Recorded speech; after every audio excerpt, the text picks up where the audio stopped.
Salut à tous et bienvenue dans cette nouvelle vidéo qui va être un petit bilan lecture du mois d'octobre. Alors je sais pas ce qui m'a pris en ce mois d'octobre, mais je sais pas, peut-être le retour du froid, de la pluie, on a envie de se caler dans un plaid sur son canapé avec un bon bouquin, mais j'ai eu une frénésie de lecture et j'en suis absolument ravie.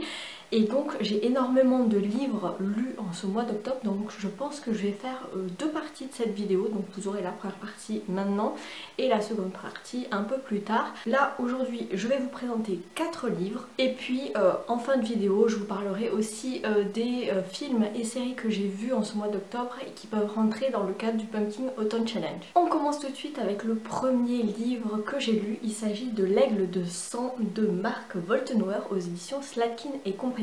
J'avais lu, rappelez-vous, de cet auteur Qui a tué Heidi lors du prix Nouvelle Voix du Polar. Donc c'était un second tome de la saga avec l'inspecteur Andreas Auer. C'est vrai que j'avais fait un post Instagram en disant que comme j'avais pas lu le premier tome qui s'appelait Le Dragon de Muveran, il y avait toute une petite partie de l'histoire que j'avais pas trop compris, des références à ce qui s'était passé précédemment que j'avais pas compris dans Qui a tué Heidi. Et il se trouve que l'auteur, Mark Woltenwer, est venu me parler en message privé sur Insta pour me dire que voilà, il comprenait mon avis et il me proposait de recevoir donc le troisième roman, donc L'Aigle de sang, qui est la suite en fait de Qui a tué Heidi.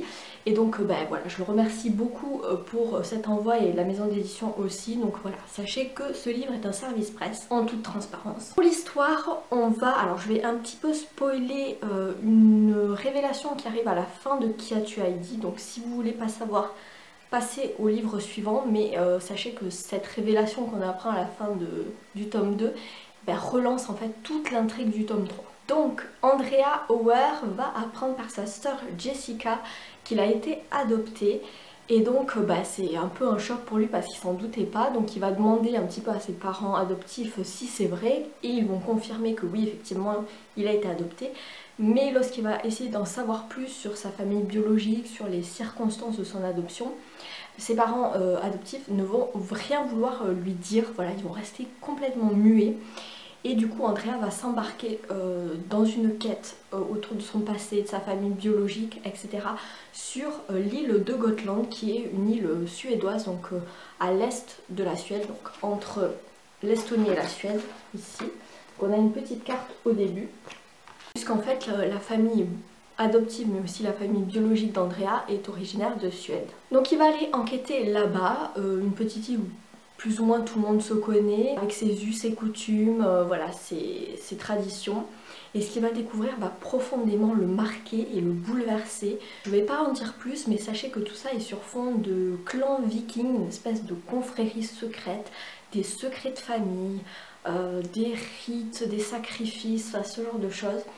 Et c'était plutôt pas mal. Alors moi j'ai adoré retrouver Andrea Auer. Finalement je me suis rendu compte que je m'étais quand même pas mal attachée à ce personnage. J'ai beaucoup aimé aussi tout l'aspect viking en fait, puisqu'on a une alternance passé-présent, donc entre actuellement où Andrea mène son enquête sur l'île et la fin des années 70 où on va retrouver des jeunes gens qui vont vouloir créer une confrérie secrète autour des vikings pour voilà, renouer un petit peu avec leur tradition ancestrale, faire des rites païens autour des équinoxes, ce genre de choses.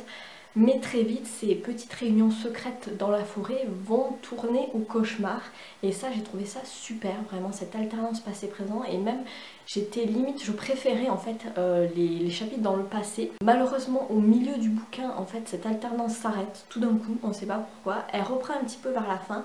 Mais voilà, j'étais un petit peu frustrée parce que moi, j'adorais vraiment les chapitres dans le passé, avec toutes ces croyances autour des dieux nordiques. Ils se font d'ailleurs appeler les enfants de Freya.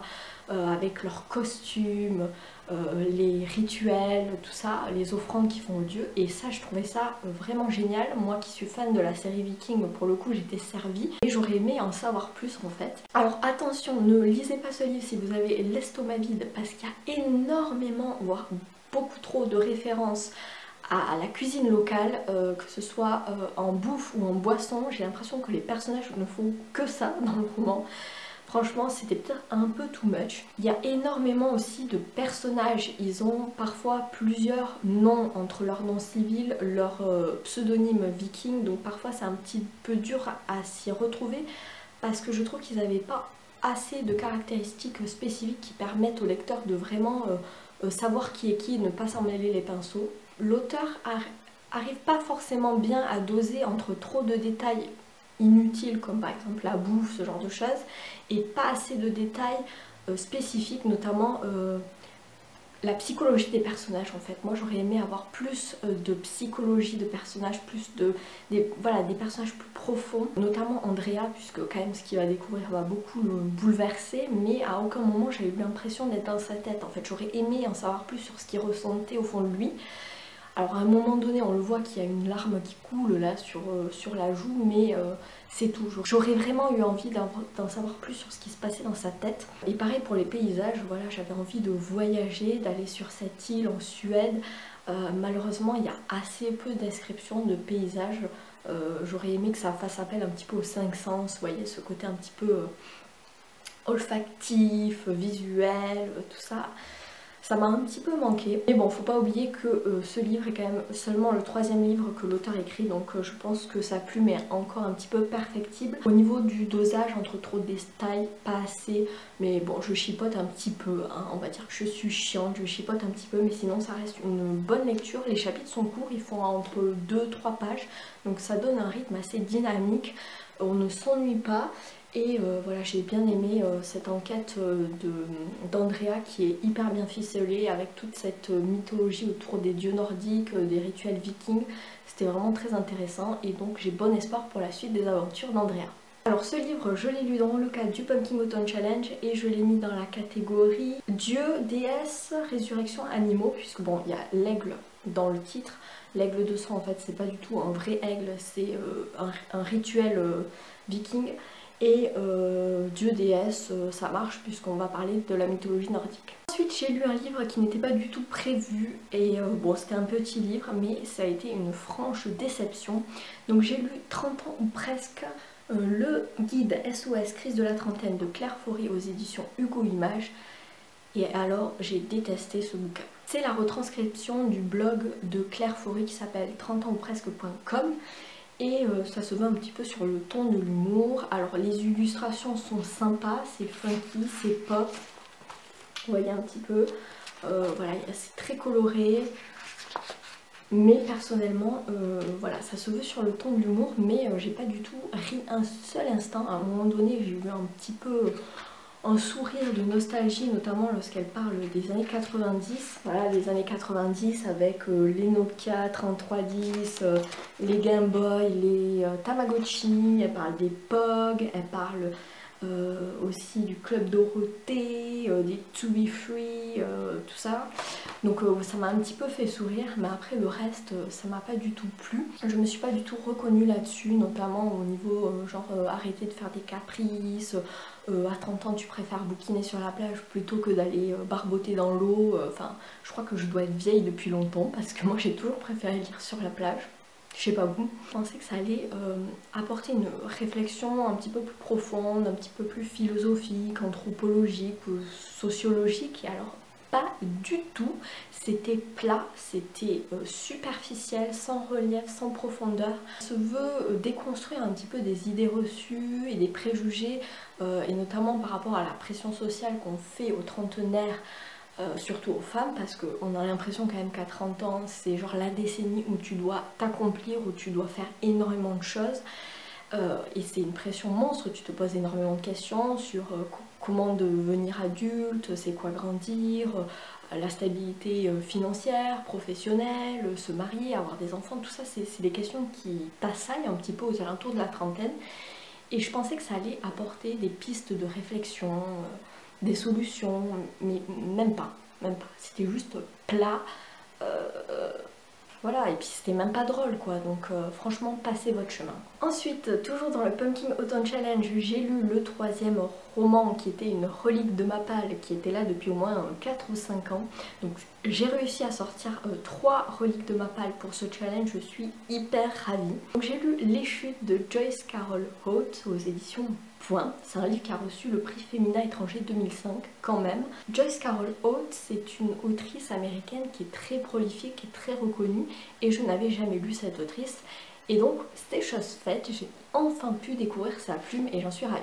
Donc pour l'histoire, on va suivre Aria Littrell qui est une jeune femme de 29 ans, qui est fille de pasteur, plutôt timide, pas très jolie et surtout pas mariée, et ça c'est un peu la honte au milieu des années 50. Ses parents vont lui arranger un mariage avec Gilbert Erskine qui est en fait un jeune pasteur de 27 ans. Et voilà, bon, au début ils s'aiment pas et puis elle se dit bon, l'amour viendra après. Donc suite à la cérémonie du mariage, ils vont partir en lune de miel près des chutes du Niagara. Donc les chutes, c'est les chutes du Niagara. Donc la nuit de noces va se passer et le lendemain matin, lorsque Aria se réveille, son mari a disparu, il n'est pas dans la chambre. Donc elle va aller se rendre à l'accueil de l'hôtel pour voir un petit peu où est-ce qu'il est et tout. Donc elle va errer un peu comme une âme en peine. Le personnel de l'hôtel va essayer de l'aider à retrouver son mari, mais ils vont vite apprendre que au petit matin, à l'aube, le gardien des chutes du Niagara a essayé d'empêcher un jeune homme de se jeter dans les chutes, sauf qu'il n'a pas réussi et cet homme s'est suicidé complètement dans les chutes. C'est un lieu qui est quand même réputé pour ses suicides puisque les chutes du Niagara ont un pouvoir hypnotique, voire magnétique.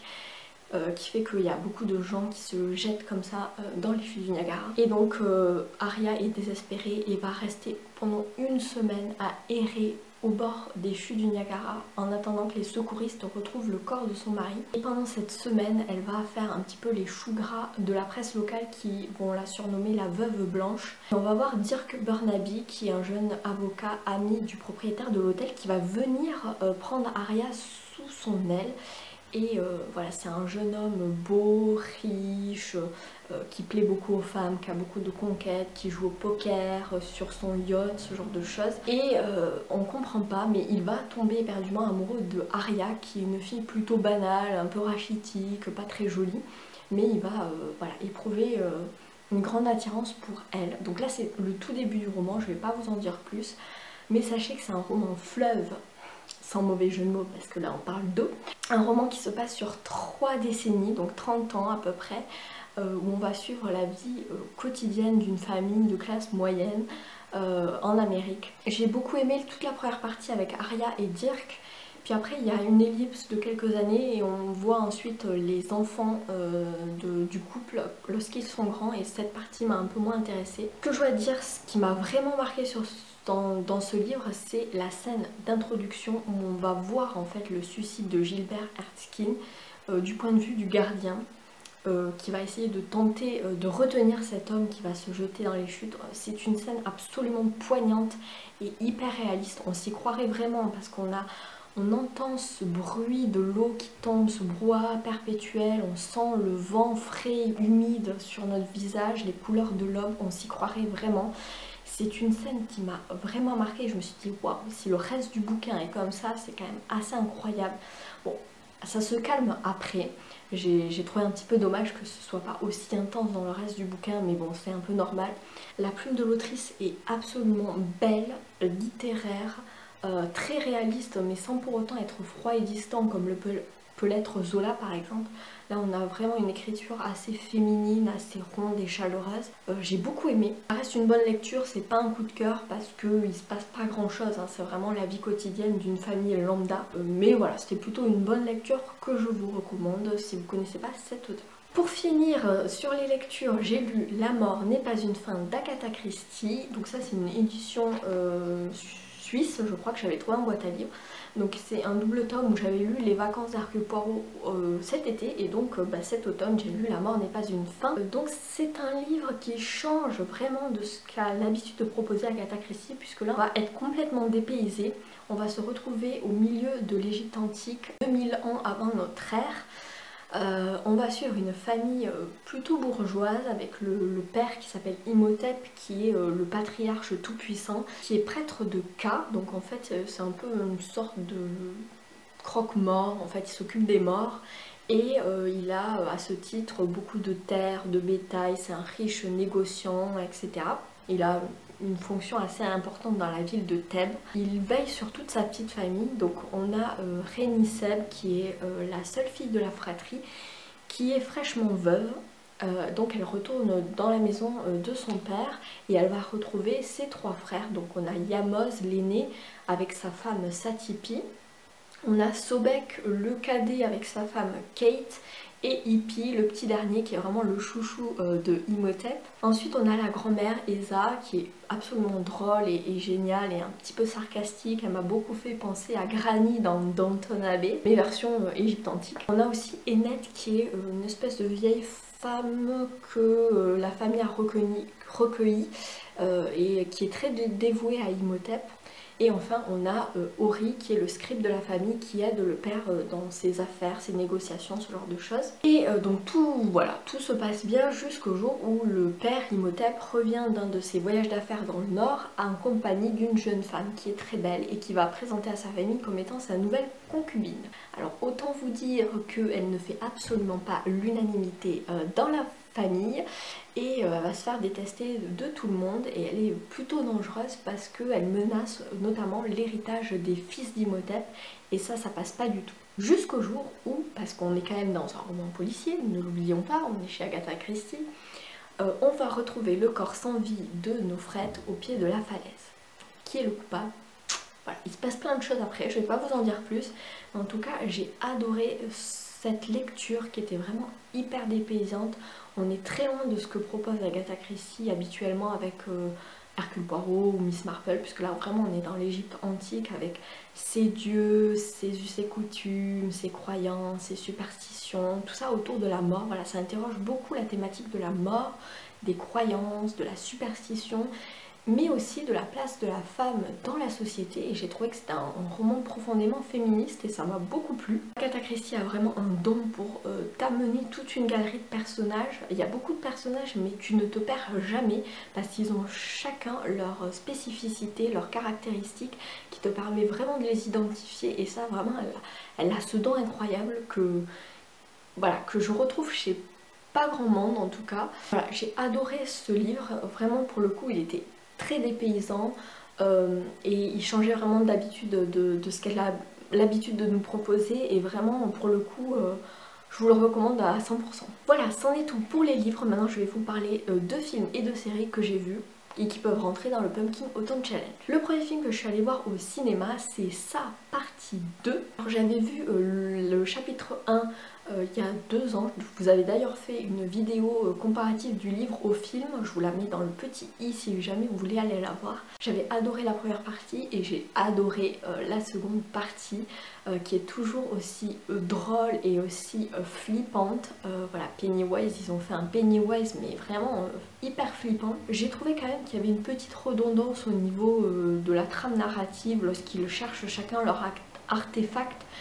Mais d'un autre côté ça permet de voir Pennywise sous différentes formes et d'avoir des scènes de jumpscare absolument incroyables. Oh, la grand-mère à poil les gars, la grand-mère à poil. Oh, c'était vraiment super bien, il y a toujours autant d'humour, c'est frais, enfin pour moi c'est vraiment une adaptation très réussie. Même s'ils ont pris le parti de séparer les enfants dans le chapitre 1 et la version adulte dans le chapitre 2 puisqu'on retrouve nos personnages lorsqu'ils sont adultes 27 ans plus tard. Alors que dans le livre c'est mélangé, hein, les chapitres passé présent sont mélangés mais voilà, je trouvais que d'un point de vue scénaristique c'était peut-être mieux de séparer la partie enfant et la partie adulte. Voilà, mais c'est vraiment une adaptation que je vous recommande qui est vraiment ultra réussie. Donc ça peut rentrer dans la catégorie Freaks puisque c'est monstre, altérité, étrangeté, puisqu'on Pennywise est quand même un clown. Il peut rentrer également dans la catégorie épouvante et dans la catégorie amitié, puisqu'on suit quand même une bande d'amis. Le second film dont j'ai envie de vous parler, que je suis allée voir au cinéma, c'est Downton Abbey et je suis hyper ravie d'avoir vu ce film. J'avais adoré la série, enfin qui est une de mes séries chouchou, où on va suivre une famille bourgeoise, aristocrate même, au début du XXe siècle, qui habite dans un grand château, donc Downton Abbey, avec d'un côté la famille aristocrate et d'un autre côté la vie des domestiques. Et voilà, je me suis vraiment attachée aux personnages, j'étais ravie de les retrouver, notamment Granny, interprétée par Maggie Smith, qui est vraiment la grand-mère et qui excellente, vraiment hyper sarcastique, que j'adore son humour, elle m'a bien fait rire dans le film. Voilà, ce film, on retrouve en fait toute l'ambiance d'Downton Abbey avec la musique absolument incroyable, tous ces personnages qu'on adore et voilà, c'est un petit bonus en fait qui fait vraiment plaisir à voir et j'ai passé un excellent moment en visionnant ce film. Pour pour Downton Abbey, on peut le rentrer dans la catégorie famille notamment. Ouais, je pense qu'on peut le rentrer uniquement dans la catégorie famille. Et enfin, je vais vous parler d'une série que j'ai vue en ce mois d'octobre. C'est la saison 5, je crois, de Fear the Walking Dead, qui est une série que j'aime beaucoup, même si j'ai tendance à préférer The Walking Dead, qui est la série de base, et puis Fear the Walking Dead c'est la série spin-off. J'ai trouvé depuis 2 saisons que Fear the Walking Dead prenait une tournure vraiment intéressante, puis il y a pas mal de crossover entre les 2 séries, notamment avec le personnage de Morgan et de Dwight, et là c'était vraiment génial. Donc voilà, c'est une série que je vous recommande si vous aimez l'apocalypse zombie. Donc ça peut rentrer dans le Pumpkin Autumn Challenge, dans les mots-clés comme épouvante, horreur, mais aussi monstre, puisque les zombies c'est quand même des monstres. Et ça peut rentrer aussi dans la catégorie amitié, puisqu'on suit une bande de survivants qui font tout pour s'entraider. Mais aussi dans la catégorie post-apocalyptique, puisqu'on est vraiment dans le post-apocalyptique zombie. Voilà, c'en est tout pour cette vidéo, première partie du bilan d'octobre. J'espère qu'elle vous aura plu. N'hésitez pas à me donner tous vos avis, vos suggestions, vos commentaires en dessous de cette vidéo. N'hésitez pas aussi à liker si elle vous a plu, à vous abonner si c'est toujours pas fait, en cliquant sur la cloche pour avoir les notifications à chaque fois que je sors une vidéo. Je vous remercie et je vous souhaite évidemment de très bonnes lectures et je vous dis à bientôt. Ciao!